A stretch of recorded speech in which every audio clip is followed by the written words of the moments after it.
法治故事耐人寻味，不容错过。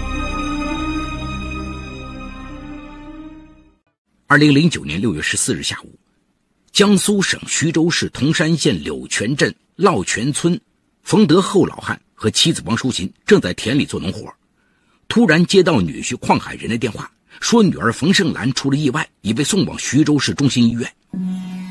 冯德厚和妻子马上扔下农活，慌忙打车赶往医院。今年46岁的冯德厚和妻子王淑琴共育有一对子女，女儿冯胜兰这一年21岁，与女婿邝海仁结婚才不到2个月。10天前，女婿驾着面包车带着女儿外出看新房时，不幸发生车祸，女儿毫发未损，女婿被撞成高位截瘫。这才刚过去10天，女儿一家怎么又连遭横祸呢？20分钟后，冯德厚夫妻俩赶到徐州市中心医院，此时女儿已经被送上了手术台。医生向冯德厚介绍了冯胜兰的伤情。冯胜兰被送到医院时已经深度昏迷，头上有一块2厘米厚的木板，一根钉子竟然穿透木板钉进了他的头部左耳上方。随后的脑 CT 检查更让医生吓了一跳，这根铁钉长达10厘米，有8厘米全部钉进了他的颅骨，直接插入了他的脑干。医院脑外科立即组成了专家组，制定了手术方案。好好的人头上怎么会扎进钉子呢？这让医生和冯德厚都觉得不可思议。女婿邝海仁由于高位截瘫，行走不便，没有到医院。冯德厚马上给女婿打去电话。邝海仁在电话里说，当天下午冯胜兰买来一个西瓜，两人吃完后，邝海仁躺在床上迷迷糊糊地睡着了。下午2点多钟，他突然听到呻吟声，睁开眼睛发现冯胜兰躺在地上。原来冯胜兰踩到了地上的一块西瓜皮，不慎跌倒，头部撞到了地上的一块小木板。这块小木板上立着一根10厘米长的铁钉，是一个简易蚊香架。邝海仁说，他当时也吓傻了，忙打120，随后救护车赶到家中，才把冯胜兰送到了医院。晚上7点，手术开始。当医生拔出这根沾满了鲜血的铁钉时，发现了令他们毛骨悚然的情况。原来冯胜兰头顶竟然有2个钉眼，另一个比较浅，显然是没有穿透颅骨而不得不放弃。医生觉得异常啊，人在滑倒过程中不可能跌倒2次。医生告诉冯德厚，你马上去报案，这种伤情不是滑倒所致，而是有人故意钉进去的。徐州市泉山区公安分局刑警大队的技术人员随即赶到医院。技术人员看了 CT 片，查看了冯胜兰的伤情，眉头渐渐紧锁起来。人的颅骨非常坚硬，钉子能够整个钉进头部，说明钉子受力非常大，否则不可能穿透颅骨。如果是摔倒，不可能扎进这么深，更不可能形成2个钉眼。综合各种因素，警方初步认为这个钉子是有人故意钉进去的，并且第1次没有钉进去，换位置钉了第2次。冯德厚夫妻俩的心啊，一下子揪紧了。邝海仁高位截瘫，终日躺在床上，让他给健康的冯胜兰头上钉钉子绝不可能。何况他瘫痪后需要新婚妻子冯胜兰的照顾，他根本没有理由杀害新婚妻子。那么剩下的嫌疑人就只有邝海仁的弟弟邝海军。警方立即找到邝海军。据邝海军讲，事发当天下午他在泉山区一家网吧上网，没在家中。警方调出监控录像，发现邝海军确实不具备作案时间。邝海仁不能作案，而邝海军没有作案时间。事发时房间又没有其他人出入，到底是谁用如此残忍的手段谋害了冯胜兰？而冯胜兰还处于深度昏迷之中，案件调查一下子陷入了僵局。扑朔迷离的案情让警方百思不得其解。办案刑警决定对冯家人的情况进行一次认真的梳理。这一梳理让警方发现了更加蹊跷的事情。在冯德厚夫妻俩的叙述中，警方了解到2006年19岁的冯胜兰跟一个小姐妹去苏州打工，在一家饭店做服务员。一次，冯胜兰在同事的生日晚会上认识了现在的丈夫邝海仁。24岁的邝海仁是江苏省连云港市赣榆县人，江苏一所专科学校毕业，英俊潇洒，能说会道，在一家家电维修公司做修理工作。从此，邝海仁对年轻漂亮的冯胜兰发动了爱情攻势。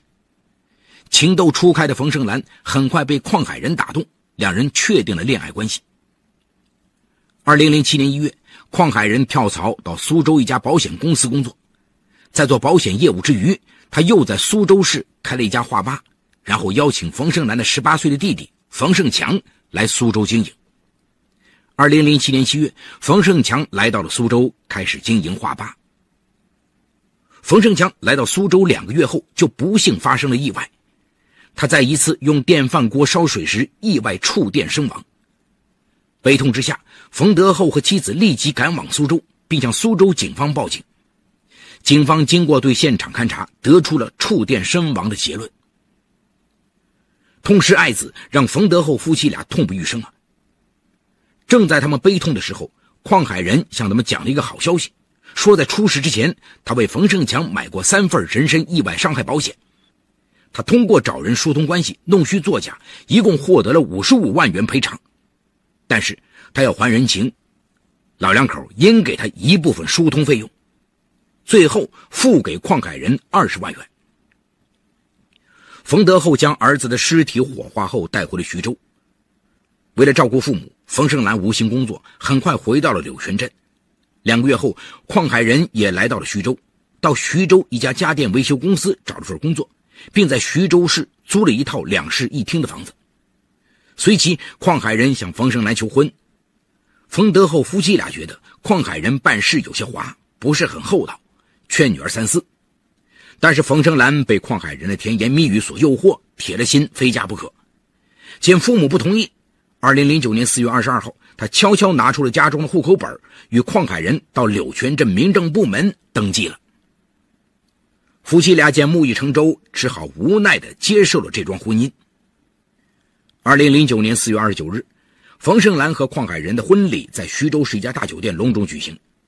见女儿脸上洋溢着幸福，一直沉浸在丧子之痛中的冯德厚夫妻俩稍感慰藉。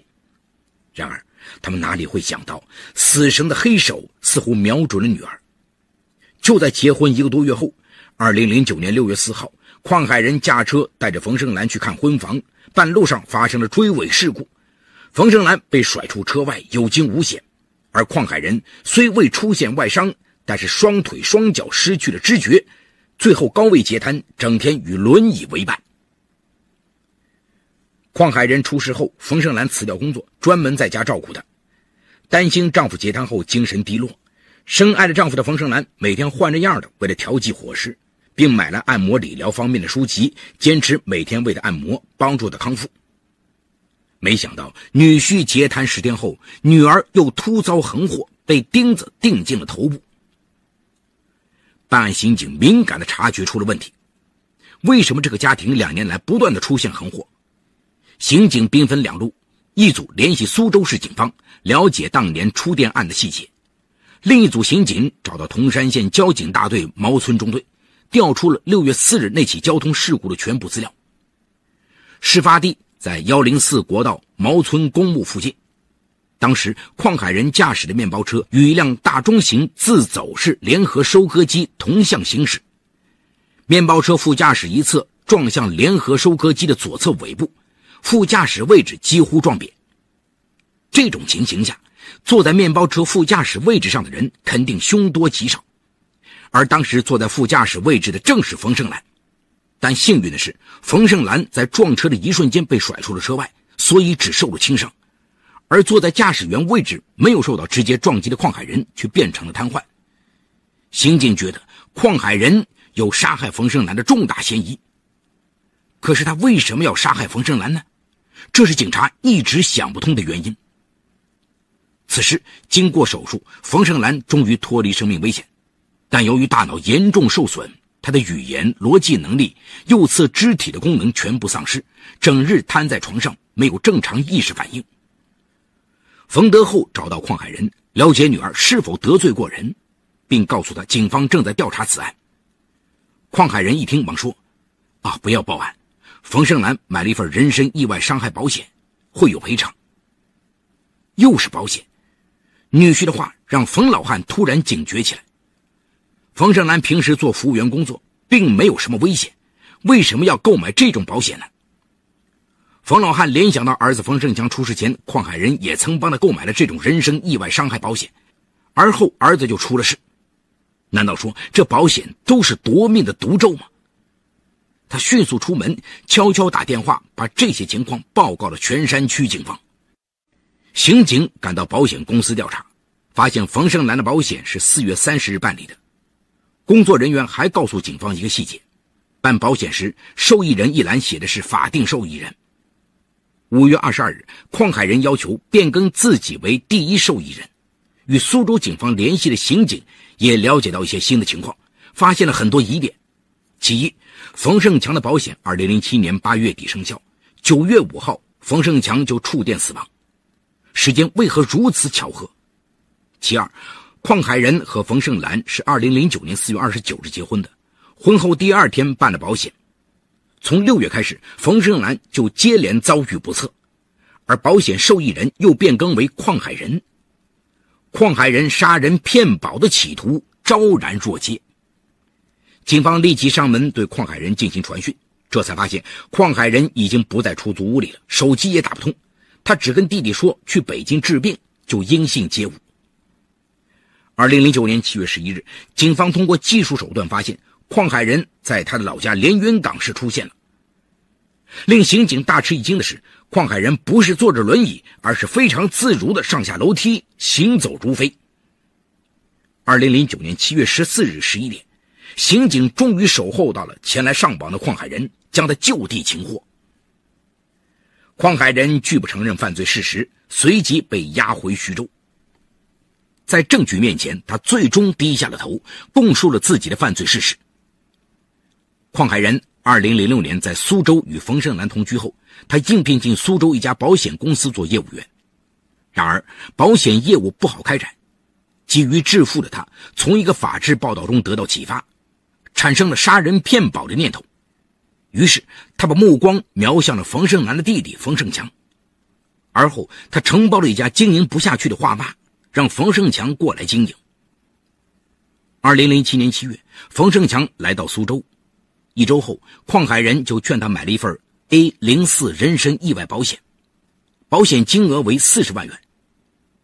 1周之后，邝海仁又劝冯胜强买了3份世纪平安意外保险，每份保险金额5万元。这些保单2009年8月底生效。邝海仁和冯胜兰住在出租屋里，冯胜强单独住在画吧里。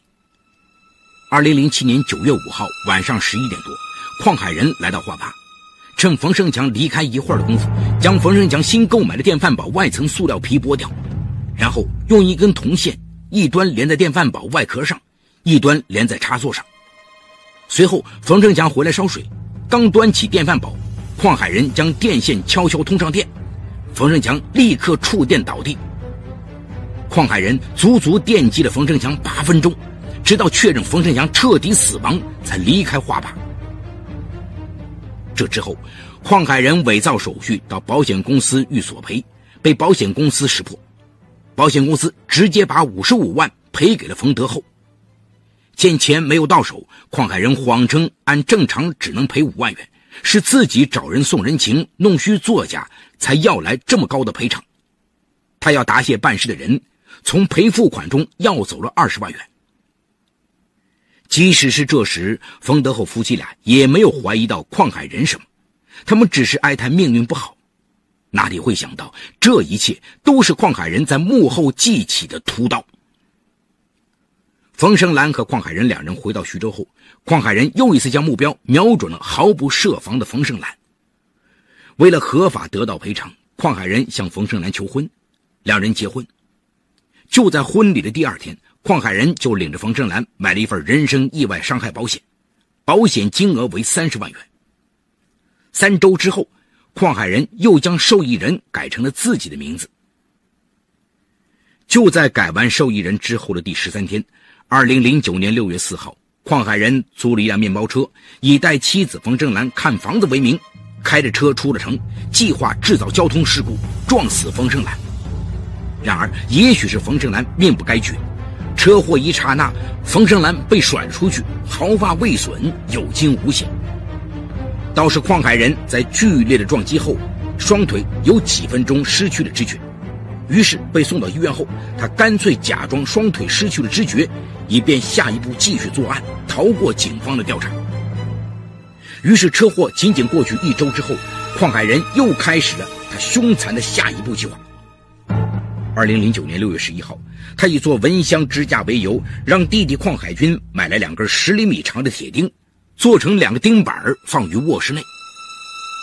6月14号这一天中午时分，他安排妻子冯胜兰去水果店买回来1个西瓜，两人边吃边聊天。邝海仁让妻子倒来2杯茶水，然后趁他不备，在冯胜兰的杯子中加了几片安眠药。不一会儿，冯胜兰喝了水就昏昏睡去。邝海仁从床上爬了起来，拿过事先准备好的10厘米长的铁钉，狠狠砸向冯胜兰的头顶颅骨。第一次没有钉进去，邝海仁又换了一个位置，重新钉了进去。昏睡过去的冯胜兰不停地抽搐，直到钉子全部钉进去，冯胜兰终于不动。6月19日，邝海仁感觉风声不对，仓皇逃往连云港。他先是租了一间房子住下，然后开始上网，在网上寻找那种刚进入社会的打工妹。一名19岁的饭店女服务员小琴进入了他的视野。小琴和17岁的堂弟从东海县来到连云港打工，姐姐做服务员，堂弟在建筑工地做小工。邝海仁用甜言蜜语取得了小琴的信任后，竟然劝小琴和他的堂弟各买了一份人身意外保险。如果邝海仁没有落入法网，他不知将黑手还要伸向多少善良又无辜的生命。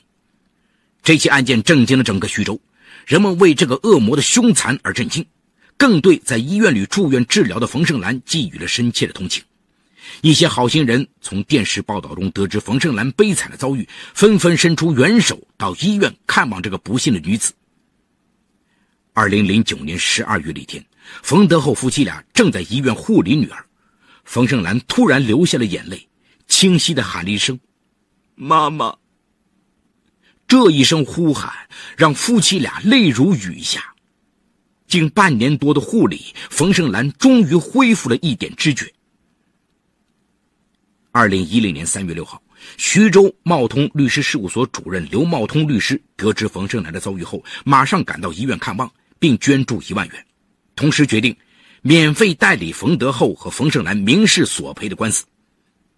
2010年3月18号和5月24日，徐州市中院2次开庭审理此案，不日即将宣判。毫无疑问，等待这个恶魔的必将是法律的严惩。